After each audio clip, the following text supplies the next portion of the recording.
મારું એવું કેવું છે ને સાહેબ, શું નામ તમારું? મારું દશરથભાઈ નાનજીભાઈ પરમાર, હા, કઈ જગ્યાએથી? પરોયા.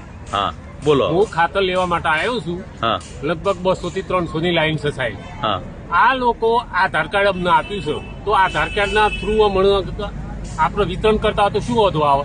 આ તો અંગૂઠો લેવો, સર્વ નથી આવું, ટેકનું નહીં આવું, આવો બધો બોણો બતાવશો 3 કલાક સુધી ફોટો, અમે તો ચક્કર આવી જાય છે અમને. તો અમારે કરવું હું હું કરવું અમારે? તમે માગો એટલું ખાતર મળી જાય છે ખરું લાઈનમાં ઉભા રહેવાથી? ના, એક થેલી જ મળે સાહેબ. એ મળી તો મળી, નકા ઘર ભેગા ભાડો ખર્ચીને ઘઉં વેચીને અમે આવીએ છીએ.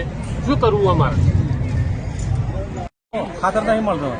કેટલા વાગ્યાનું ઉભા છો? 100 વાગ્યાના 7 વાગ્યાના. શું નામ? અઠવાડિયું થયો. અઠવાડિયાથી? અઠવાડિયાથી 7 દિવસથી તમે લાઈનમાં ઉભા રહો છો. સંઘમાં જઈએ, આ બાજુ જઈએ, શું કરવાનું મળતું ખાતર જ નહીં મળતું. શું નામ તમારું? નરેશભાઈ જવાભાઈ કમાર પોસ્ટમાં વચમોવડા. મળતું નથી. કેમ? આધાર કાર્ડ લાવો, ખાતર મળતું નથી ને 2 નંબરમાં કાઢી આપું છું લોકો રાતના. 2 નંબરમાં કાઢી આપી છે? કઈ રીતે ખ્યાલ છે? આ કાલે 50 કેજીનું વિતરણ કરતું નથી. મજૂર ક્યાં હતું? મજૂર કહેતો હતો. એ મજૂરને કહેવાથી તો મેળ ના પડે ને. એ બોલાવો મજૂરને.